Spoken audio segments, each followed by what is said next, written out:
नमस्कार, आप सभी को बहुत बहुत स्वागत है आपका चैनल संकल्प अकेडमी पर।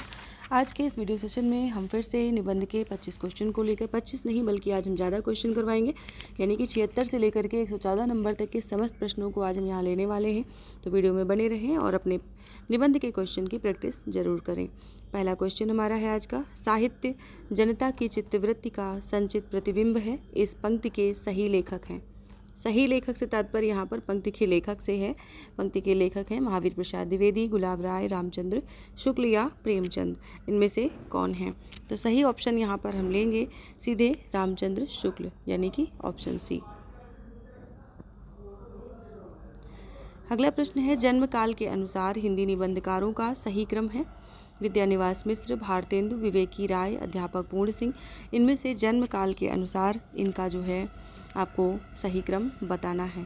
तो सबसे पहले हम यहाँ पर लेंगे ऑप्शन सी, यानी कि कौन सा सही है। तो पहले विवेकी राय हैं, फिर विद्यानिवास मिश्र हैं, फिर अध्यापक पूर्ण सिंह हैं और फिर भारतेंदु हैं।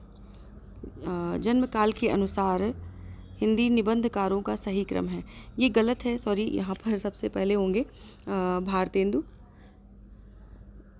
भारतेंदु, फिर अध्यापक पूर्ण सिंह, फिर विवेकी राय, फिर विद्यानिवास मिश्र। ये टिक गलत लग गया था इसलिए गलत हो गया। तो ऑप्शन डी यहाँ पर सही होगा। भारतेंदु 1850 से ही शुरू होते हैं, मतलब इनका जन्म वहाँ पर है। अध्यापक पूर्ण सिंह उसके बाद द्विवेदी युग के हैं, विवेकी राय शुक्ल युग के हैं और विद्यानिवास मिश्र शुक्लोत्तर युग के हैं। अगले प्रश्न पर चलते हैं। अगला प्रश्न है,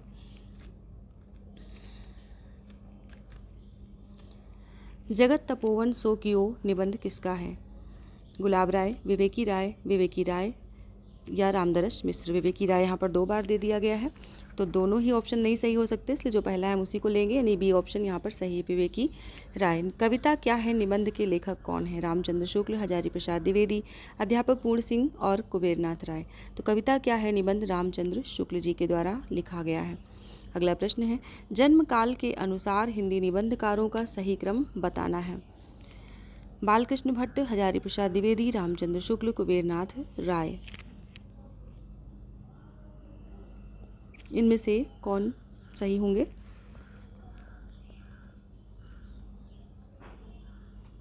तो सही ऑप्शन है इसमें ए, बालकृष्ण भट्ट हैं, फिर हजारी प्रसाद द्विवेदी, फिर रामचंद्र शुक्ल, फिर कुबेरनाथ राय। अगला प्रश्न है, जो खुदा को देखना हो तो मैं देखता हूँ तुमको। जो खुदा को देखना हो तो मैं देखता हूँ तुमको, मैं देखता हूँ तुमको जो खुदा को देखना हो। प्रस्तुत पंक्तियाँ किस निबंध से ली गई हैं? उठ जाग मुसाफिर, संस्कृति और सौंदर्य, मजदूरी और प्रेम, शिव मूर्ति। इनमें से किससे ली गई हैं? तो ये पंक्तियाँ ली गई हैं ऑप्शन ए, उठ जाग मुसाफिर। अगला प्रश्न है, मैं जब कभी अनार के फल और फूल को देखता हूँ तब मुझे बाग के माली का रुधिर याद आ जाता है। कथन है मजदूरी और प्रेम से। ये इसके लेखक कौन है, यानी इस कथन के कथनकार कौन है? मैं जब कभी अनार के फल और फूल को देखता हूँ तब मुझे बाग के माली का रुधिर याद आ जाता है।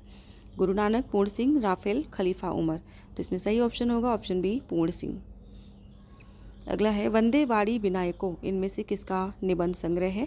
राम वृक्ष बेनीपुरी, विवेकी राय, कन्हैयालाल मिश्र प्रभाकर, कुबेरनाथ राय। इनमें से किसका निबंध संग्रह है ये? तो ये निबंध संग्रह है ए ऑप्शन, राम वृक्ष बेनीपुरी का। अगला है, पत्रकारिता के स्तर से निबंध शैली को विकसित करने वाले प्रमुख लेखक हैं। माखनलाल चतुर्वेदी, शिव पूजन सहाय, राम वृक्ष बेनीपुरी, गुलाब राय। सही ऑप्शन है ऑप्शन सी, राम वृक्ष बेनीपुरी। अगला प्रश्न है, सरदार पूर्ण सिंह द्वारा रचित उनके निबंध मजदूरी और प्रेम में आश्चर्य के अवतार की उपमा किसे दी गई है? प्रश्न बहुत अच्छा है, दोबारा से सुन लें ध्यान से। सरदार पूर्ण सिंह द्वारा रचित उनके निबंध मजदूरी और प्रेम में आश्चर्य के अवतार की उपमा किसे दी गई है? ऑप्शन है सूरी को, गडरिये को, किसान को, गडरिये की पुत्री को। सही ऑप्शन इसमें होगा गडरिये की पुत्री को, यानी कि ऑप्शन डी।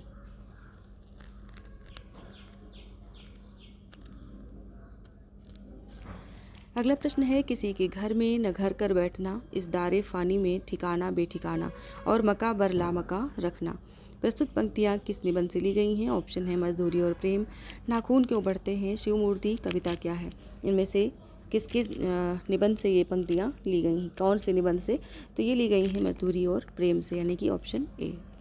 अगला प्रश्न है राम वृक्ष बेनीपुरी द्वारा लिखित गेहूं और गुलाब में गुलाब किसका प्रतीक है? सुगंध, कला और संस्कृति, राजतंत्र, पूंजीवाद। इनमें से किसका निबंध संग्रह है? गेहूं और गुलाब। गुलाब में गुलाब किसका प्रतीक है ये बताना है। तो ये है कला और संस्कृति का प्रतीक।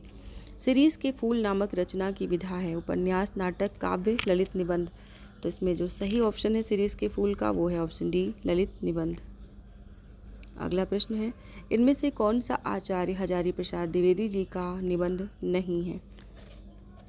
कल्पलता, कुटज, अशोक के फूल और कल्पवृक्ष। इनमें से कौन सा निबंध हजारी प्रसाद जी का नहीं है? तो ऑप्शन डी यहाँ पर सही होगा, कल्पवृक्ष। अगला प्रश्न है अजी टोपी भी फलाने की है। तो उन्होंने हंसकर जवाब दिया कि घर की तो मूछें ही मूछें हैं। ये कथन किस निबंध से लिया गया है? नाखून क्यों बढ़ते हैं, मेरे राम का मुकुट भीग रहा है, भारतवर्ष उन्नत कैसे हो सकती है, शिव मूर्ति। इनमें से किस निबंध से लिया गया है? तो ऑप्शन सी यहाँ पर सही है, भारतवर्ष उन्नति कैसे हो सकती है। भारतेंदु हरिश्चंद्र जी का ये बहुत फेमस निबंध है।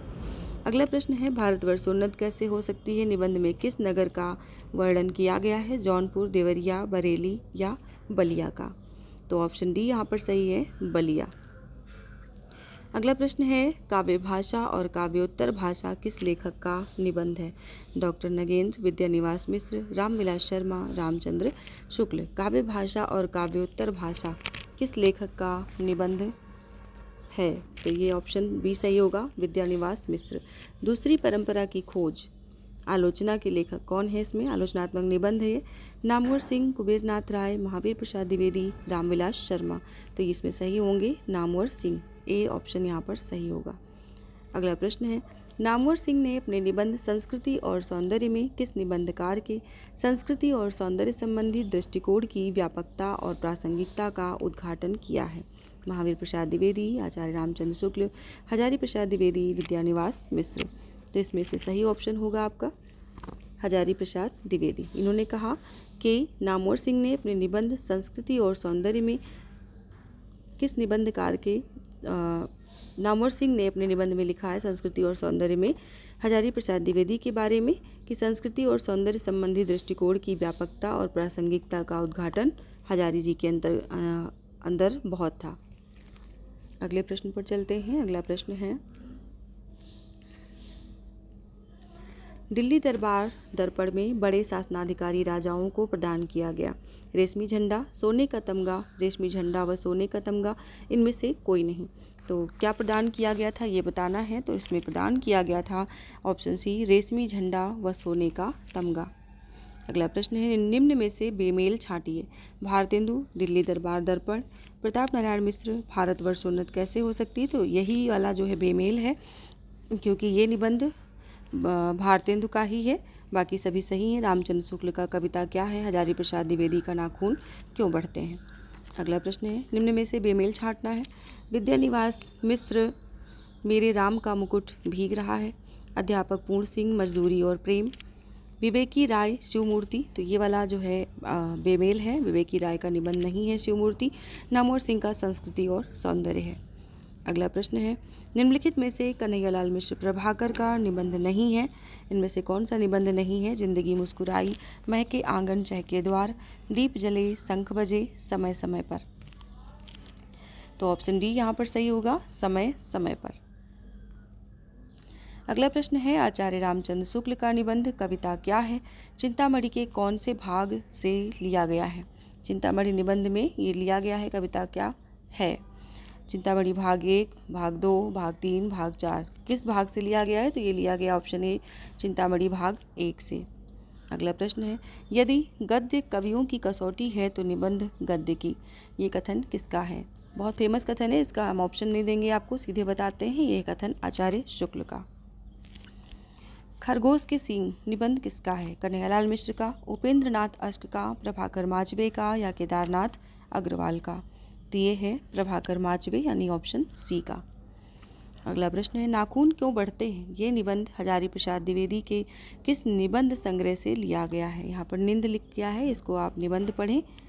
निबंध विचार प्रवाह, विचार और वितर्क, कुटज, कल्पलता।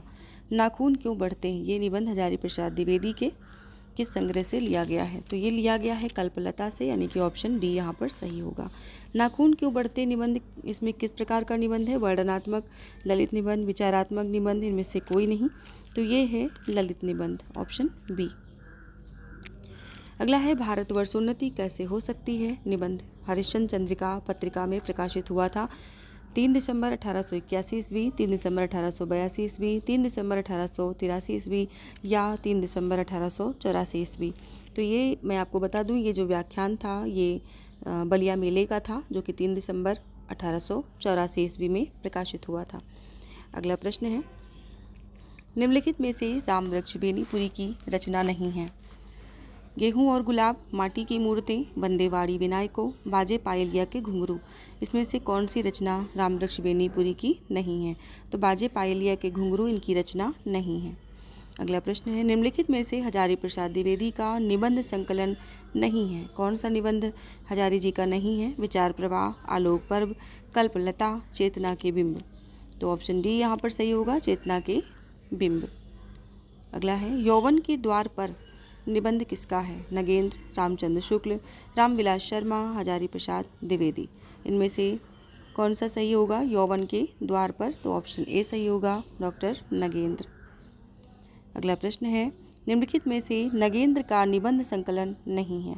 विचार और अनुभूति, विचार और विवेचन, विचार और विश्लेषण, विचार और वितर्क।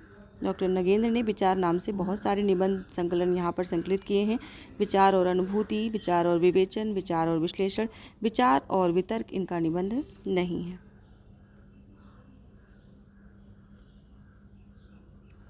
अगला प्रश्न है, निम्नलिखित निबंध संग्रहों के निबंधकार दिए गए हैं, विकल्पों में से उनके निबंधकारों को चुनने हैं। आचरण की सभ्यता किसका है? तो आचरण की सभ्यता है सरदार पूर्ण सिंह का। चिदविलास किसका है? चिदविलास है डॉक्टर संपूर्णानंद का। त्रिशंकु किसका है? त्रिशंकु है अज्ञेय जी का। शब्दता किसका है? शब्दता भी अज्ञेय का है।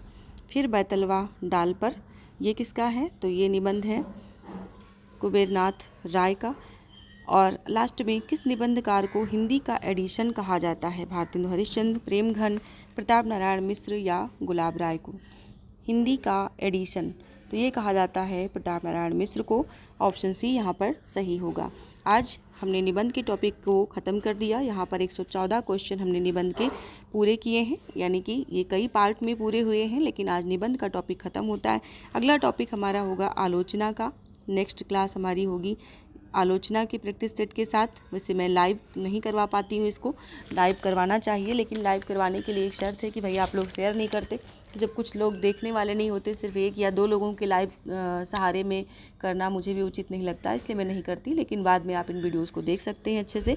तो जितनी भी प्लेलिस्ट है वो सभी आपको डिस्क्रिप्शन में मिल जाती है। जितने भी TGT, PGT, LT ग्रेड के जितने भी प्रैक्टिस सेट अभी तक कराए गए हैं, जितने भी कोर्स को अभी तक कराया गया, वो सारा कोर्स आपको TGT, PGT साहित्य के नाम से आपको प्लेलिस्ट में मिल जाता है। सारी वीडियोज़ आप वहाँ से देख सकते हैं। आपके काम की जो भी वीडियो हो उनको देख सकते हैं। साथ में अपनी तैयारी को अच्छे से सुदृढ़ करें। और चाहें तो हमारे व्हाट्सएप ग्रुप से या टेलीग्राम ग्रुप से जुड़ना चाहें तो डिस्क्रिप्शन में उसके लिंक भी दिए गए हैं, और आप वहाँ पर निःशुल्क जुड़ सकते हैं। कोई भी फीस नहीं है, ना किसी क्लास की है, ना ही किसी ग्रुप में जुड़ने की है, ना ही किसी प्रश्नोत्तरी की है। लेकिन हाँ, कुछ लोग जो है डिमांड कर रहे हैं कि पूरे कोर्स को करवाया जाए, तो आगे भविष्य में इसका प्लान होगा तो कोई ना कोई फीस उसकी निर्धारित की जाएगी। लेकिन अभी इस तरह की कोई स्कीम हमारे पास नहीं है। रही बात नोट्स की, तो नोट्स भी हम शेयर करते रहेंगे समय समय पर आपको फ्री ऑफ कास्ट। लेकिन जब भी आपको पूरे नोट्स की ज़रूरत होगी तो उसके लिए भी आपको कुछ ना कुछ पे करना पड़ेगा। तो अभी के लिए इतना ही, मिलते हैं नेक्स्ट वीडियो के साथ इसी समय पर, और तब तक के लिए आप सभी से विदा चाहती हूँ। धन्यवाद सभी को, बहुत बहुत जो है अभिनंदन कि आप आते हैं और इस तरह से क्लास में उपस्थिति देते हैं, तैयारी करते हैं या बाद में वीडियो को देखते हैं और अपने लाइक से हमारा मनोबल बढ़ाते हैं। अगर चैनल पर नए हैं तो सब्सक्राइब ज़रूर करें। अगर क्वेश्चंस अच्छे लगे हों, आपकी तैयारी में ज़रा भी मदद करें तो लाइक शेयर ज़रूर करें।